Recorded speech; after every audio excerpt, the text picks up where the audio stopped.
Day 105, verses 35 and 36. Difficult, not impossible. Namaste and welcome to Gita 360.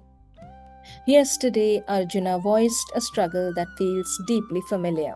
He gave voice to the universal struggle of every human being who has ever tried to master their own thoughts. The mind, he said, was simply too restless to control. Today, Krishna responds, agreeing with Arjuna and offering him a way to navigate the inner storm. The Supreme Lord said, "Without a doubt, O mighty armed one, the mind is restless and difficult to curb, but it can be brought under control, O son of Kunti, Arjuna, through steady practice, abhyasa, and objectivity, vairagya." Krishna begins with deep empathy and absolute honesty. He acknowledges Arjuna's struggle, removing the burden of guilt that we carry when our minds wander. There is no doubt, Krishna says, that the mind is restless and difficult to restrain.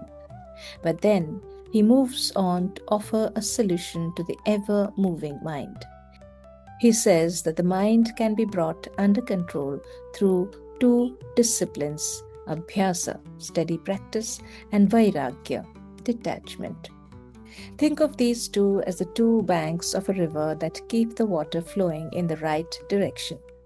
Practice teaches the mind where to return over and over again whenever it drifts. Detachment teaches us to look at our desires, fears, and attachments without constantly feeding them or giving them any energy. One builds steadiness, the other creates space for that steadiness to remain. For one whose mind is undisciplined, yoga is difficult to attain. But those who have learned to control their minds and strive earnestly can attain perfection in yoga. This is my opinion. Krishna then explains why Arjuna should not lose heart.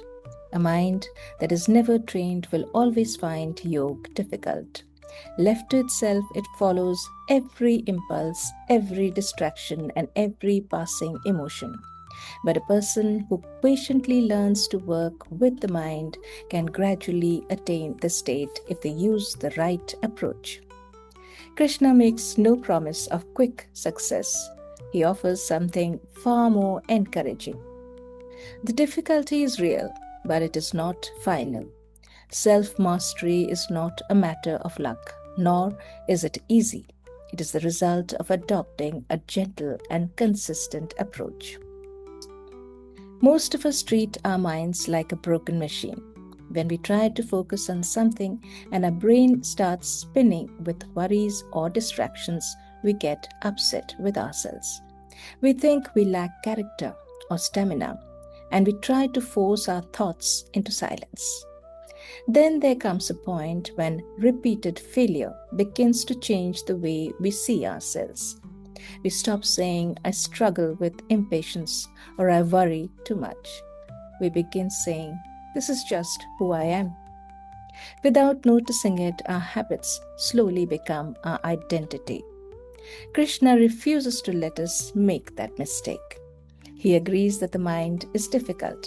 He never suggests otherwise, but he does not accept that it is beyond change.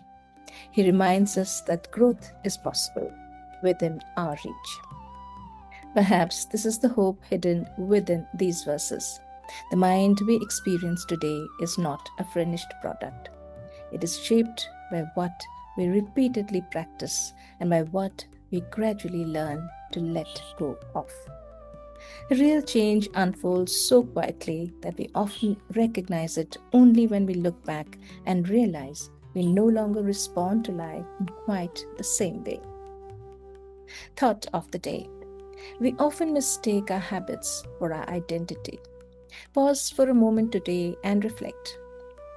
What have I accepted as just the way I am that may simply be a part of myself still waiting to be transformed? Thank you for joining me on Gita 360. May we be gentle with our own minds, and may we trust that with the right approach, peace is entirely possible.